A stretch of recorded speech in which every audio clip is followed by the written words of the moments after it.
Assalamu alaikum. Кандайсыңар? Бүгін 23 февраль. Биздин майрам. Службалыган эмес, бирок все равно биздин майрам. Бүгүнкү видеодо ушул машина тууралуу обзор болот.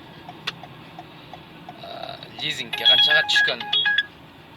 Алабыз да, конечно. Бүгүн көчөдө эч ким жок, пробка жок, 3 бал. Үйдүн жанында комфорт плюс менен отурдум. Бербей койгондон комфорту да коштум. Бүгүн экономи менен тең иштеп көрөйүн кандай айырма болот экен. Иштегенче параллельно кантип алганмын. Кандай болуп алып калдым.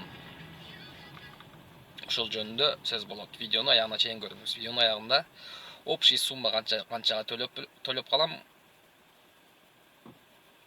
качан төлөп калам, ошол жөнүндө айтам. Анда эмесе кеттик.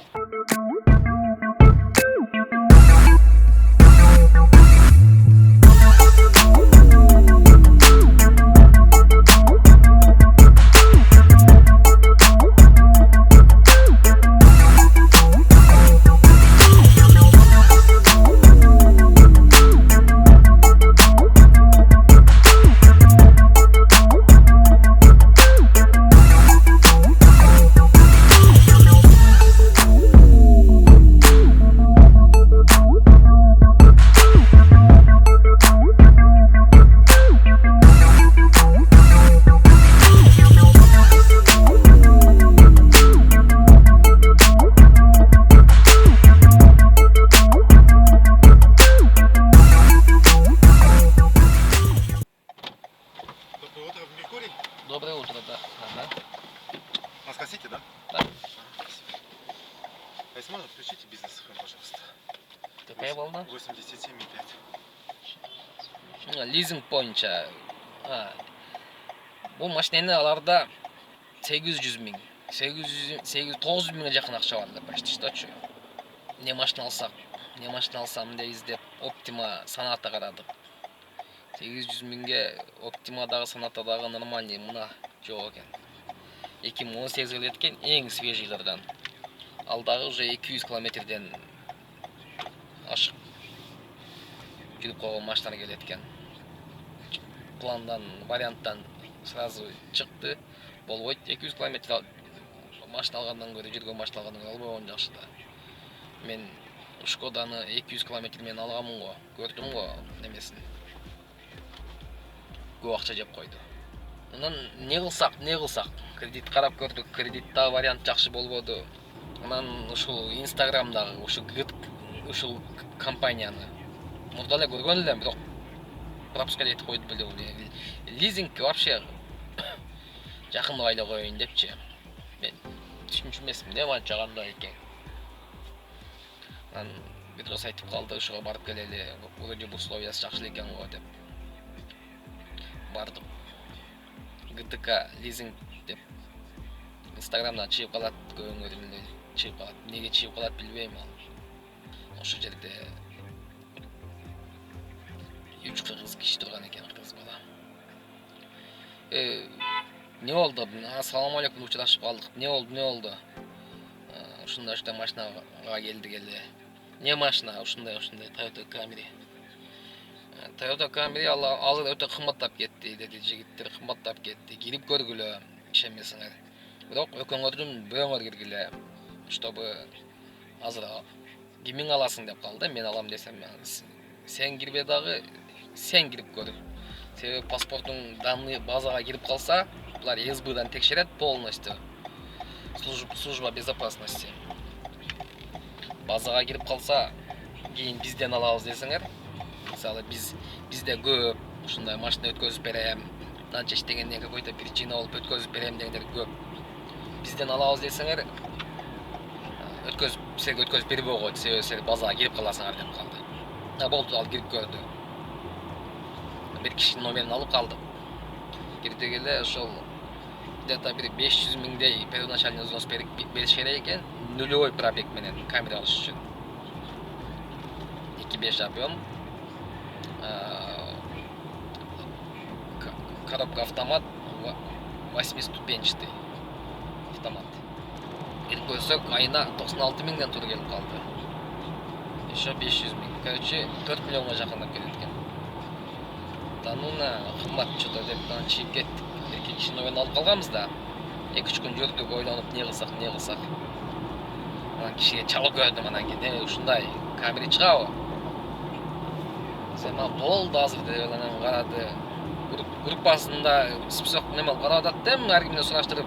Бүгүн ким 2-3 адам улады, ким сатам деп атты эле деп анан бирөө Kia K5 сатам деп аткан бирөө деп калды. Жок болбойт дедим.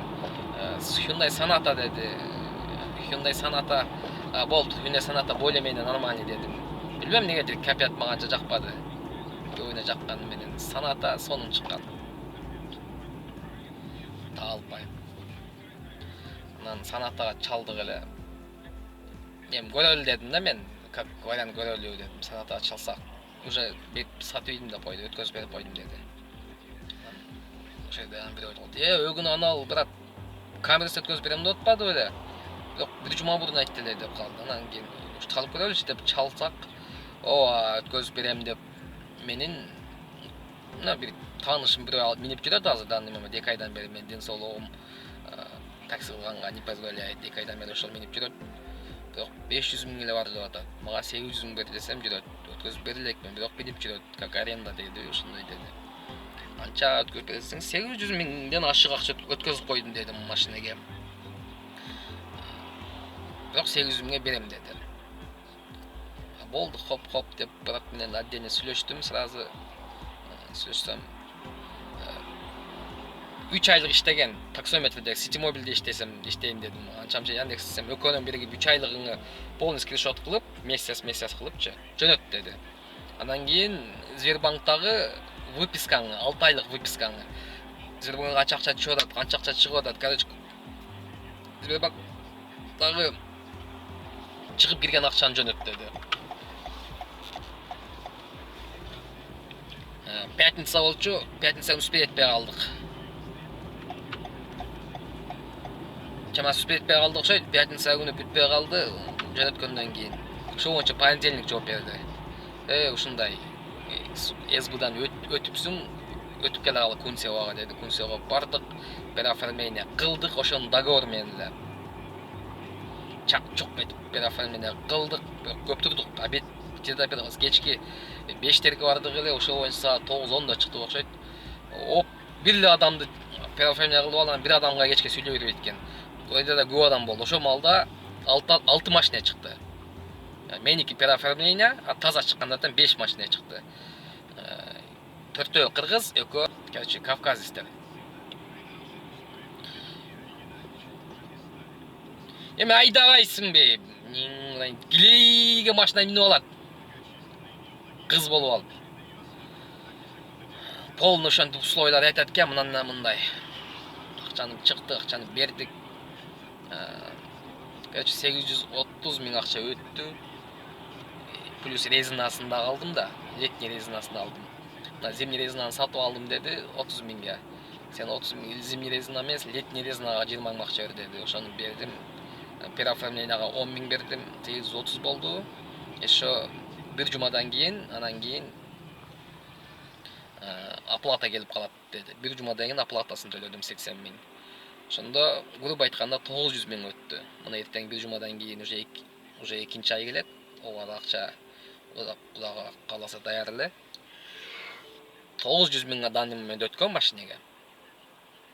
Дагы 2 миллион 300 миң бар. 29 ай төлөйм. 79 миң 500дөн. Акта калькуляторго салып чык эсептеп койгула. 2 миллион 600 миңге баалаган. Данный момент нулевой пробег менен машина алам десең, Авитодо турат. Где-то бир 2 миллион 700 миңге туру келет. Ошондо машина кымбаттап аткан болобу? Ушу түшүнүксүз.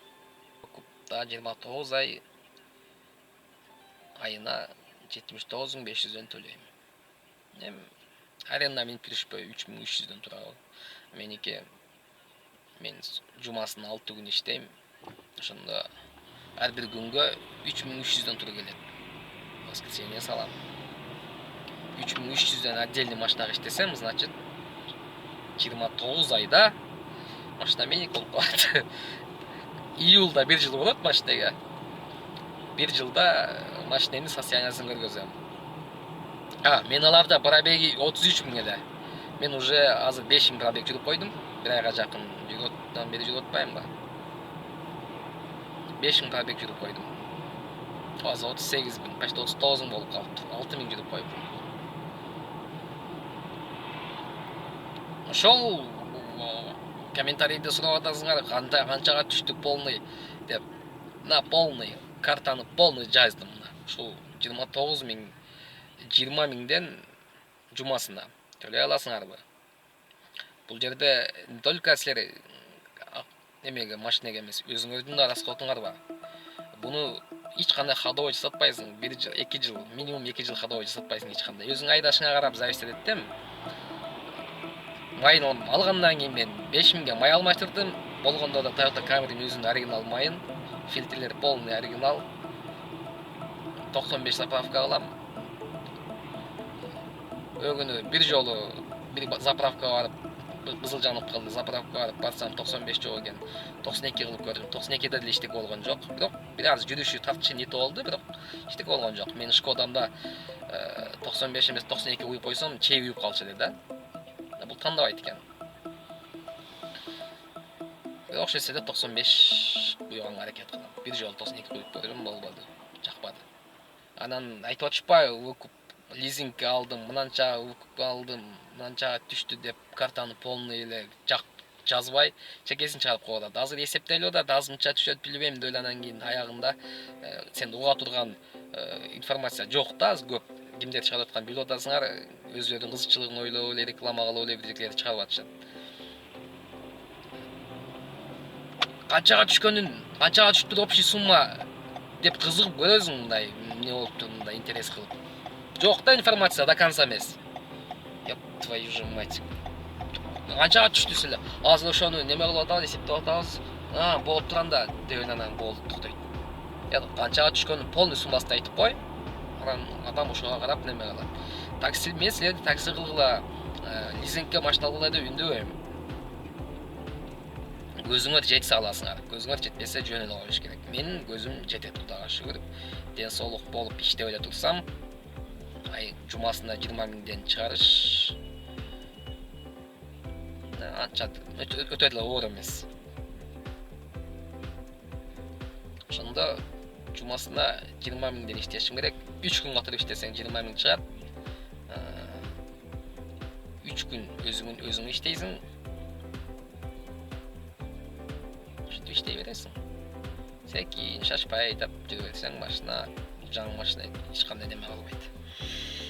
Ошол июлда 1 жыл болот. 1 жылда канча пробег жүрдү? 1 жылдан кийин состояниясы кандай болуп калды? Аны полный обзор кылам. Кийинки жылы кылам булат. Мен азыр пока что иш анча болду элек. Анан билип атасыңар, көрүп атасыңар, YouTube'да ар кимдикин азыр стройкада иштегендер да таксиде да көпчүлүгүчү. Стройкада иштегендер кайра обратно кетишет күн жылыганда.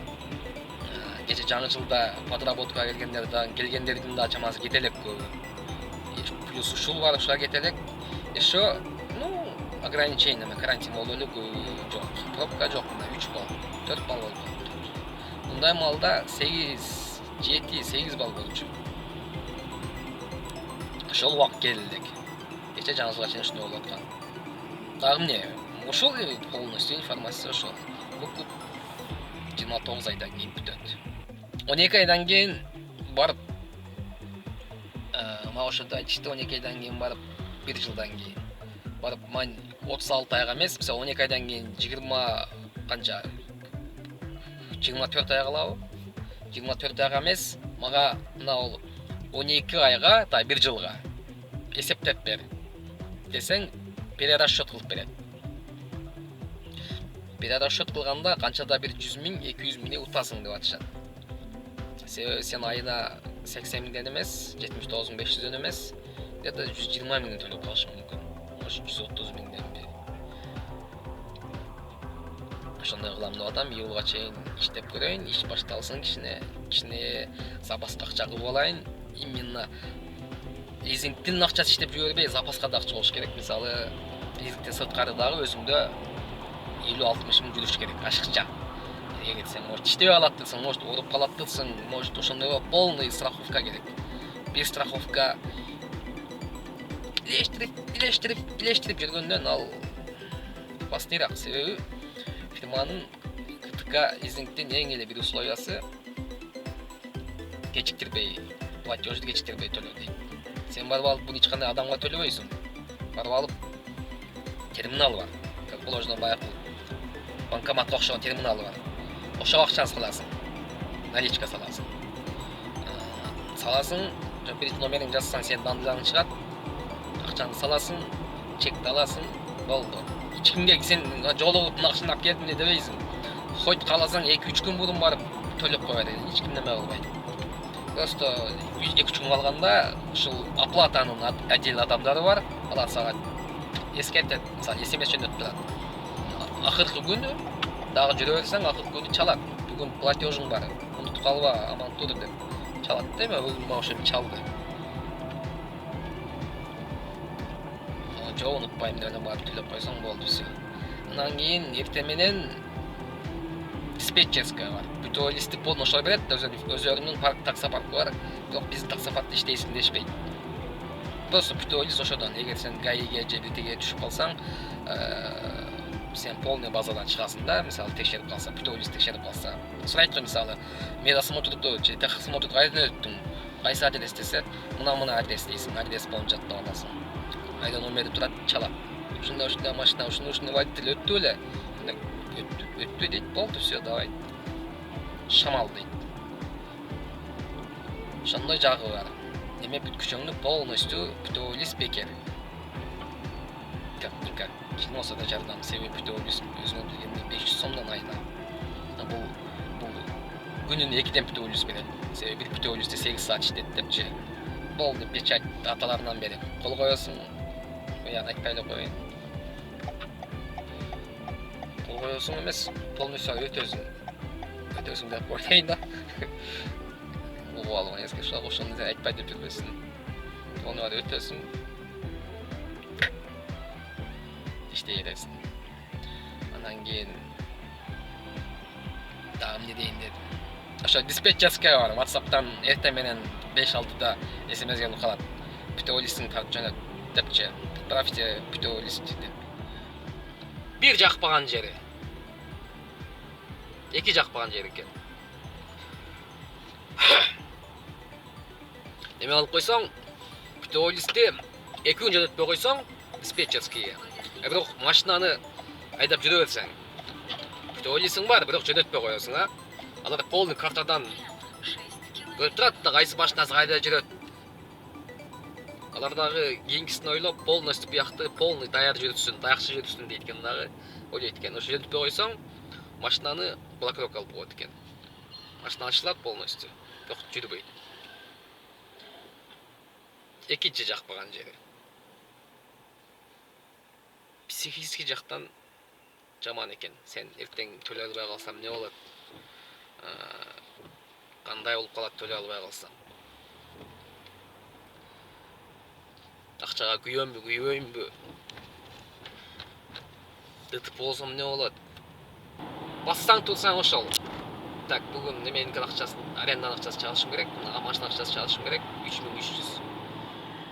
Өзүңөр жетпесе жөн эле койгон жакшы, акчага күйөсүңөр.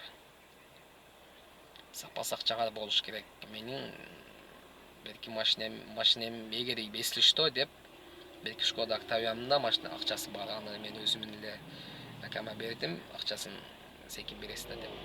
Эгер күчүм жетпей баратса, ошол акчаны да кошуп туруп, дагы башка жактан акча кылып туруп жаап коем деп менде как бы пландар бар да. Ошого окшогон план болуш керек. Ада нулевой, ноль неме менен финансы менен албай эле койгула. Без первоначальный взнос албай эле койгула. Все басып тыгып коет. Все, анда месе барыңа ийгилик. Лизинг алам деп аткандар ушуну көрүп өзүңөр жерде чечимге келесиңер деген ойдомун. кичине болсо дагы менин көз карашымдагы информацияны бердим силерге. Шуну карап, өзүң карап ишти кыла бергиле. Салам алейкум. Стоп. Анан дагы азыр видео монтаж ноутбугум слабый болуп анча болбой атат. Жакында ноутбук алсам, күчтөрөөк ноутбук алсам, монтажым будан да сонун монтаждарды жасап видеого чыгарып турам. Анан монтаждан дагы мен новичокмун. Ар бир монтажда жаңы вариантты эксперимент кылып берем. Ошону акыры бир монтажга токтолмой сайын бир вариантына. Азыр көп монтажды ар кандай кылып эксперимент кылып турам. Ошого дагы оценкадан берип койгула.